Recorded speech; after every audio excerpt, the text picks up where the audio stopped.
Hello, I'm Jessica Burton. Today I'm going to talk about why the Academy hates horror movies. Well, maybe not necessarily hate them, but why they aren't as recognized for their additions to the cinematic year as films of other genres.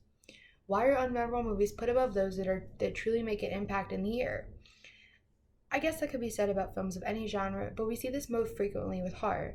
And now, I hear you yelling about Get Out and The Shape of Water and how they were nominated for awards and recognized, but the latter isn't even a horror movie. It's a dark fantasy movie, and yes, there's a difference, and yes, people only call it a horror movie because it has a monster in it, but I digress. Also, I hear you saying, Jess, what makes you qualified to talk about the Academy and what movies should be nominated? Well, as a film student who was having the logistics of not only filmmaking but also criticizing drilled into my head every day, I'd say I'm pretty damn qualified. I can block a scene and write a two-column script in my sleep at this point, and it goes without saying that people hate watching movies with me because I will point out shitty camera work and scene inconsistencies like my life depends on it. Also, I am a horror fan and watch them critically to learn what not to see what doesn't work because I would like to make my own horror films one day. And also, I'm a human with opinions, and that's literally how the Academy works, but more on that later. And as we sit here, 66 days away from hearing the nominations for the 92nd Academy Awards, and as the year winds down, it is time to start asking the question, who's going to win, and how low are the odds of it being a horror movie?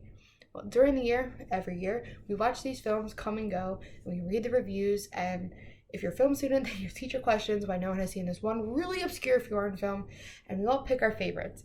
But as every film student and non-film student knows, our opinions mean nothing if we aren't a part of the Academy. Yes, the Academy.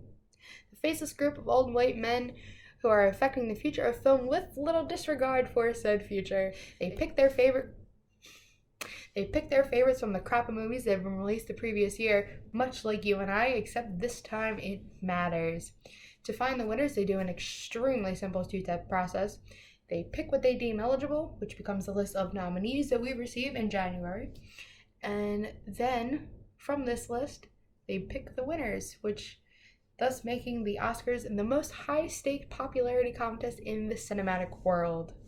Most years there is a pretty even spread amongst the genres, even though it always seems like the same 4 or 5 movies win the award, but again, I digress. However, there is always a group that is snubbed more than others, and that is horror. Yes, there are a couple here and there every year for those horror movies that actually try and aren't just some weird cash grab. For instance, with Jordan Peele's 2017 directorial debut, Get Out. It was critically acclaimed across the board. It has a 98% on Rotten Tomatoes and an 84% on Metacritic, and is still being talked about almost 3 years later for not only its cultural impact, but for the impact it had on the cinematic world. No one knew what Peele was going to do when the film was announced to be horror rather than a much expected comedy, but he delivered nonetheless. Get Out ended up winning the Academy Award for Best Original Screenplay and a ton of other awards because, duh. However, 4 of these awards that it was nominated for involved the words musical and comedy. Hell, Daniel Kaluuya was nominated for Best Actor, Motion Picture, Musical, or Comedy for his role in the movie Get Out. Get Out is neither a musical or a comedy, so this begs the question, why? Well, no one really knows. There are rarely horror movies up for major awards, and when they are, they're often snubbed by other movies. For example, Charlotte Gainsbourg. She won the award for Best Actress at the Cannes Film Festival for her role in the 2009 film Antichrist, but when it came to the Oscars, she lost to Anne Hathaway for her role in Rachel Getting Married, which nobody remembers. In fact, the only horror movie to ever win Best Picture to this day is still The Silence of the Lambs, which is a great movie and actually won an award for all 5 of the major categories: Best Picture, Director, Actor in a Leading Role, Actress in a Leading Role, and Adapted Screenplay. So it is safe to say that it cleaned house that year at the 64th Annual Awards. However, most horror films that somehow reach this level don't see 5 major wins, let alone 7 nominations that The Silence of the Lambs received. There are a lot of Best Visual Effects, Sound, Editing, Score, things like that. Still awards, but the lesser ones. Yes, it is still a feat in and of itself to be nominated for an Oscar regardless of what it is, but there are rarely any horror movies in the big 5 categories. But we have yet to answer the question of why. Why is it so rare that horror movies do well at the Oscars? Well, no one's really sure. No matter how well they are executed, the art driven contemporary will always win in the end.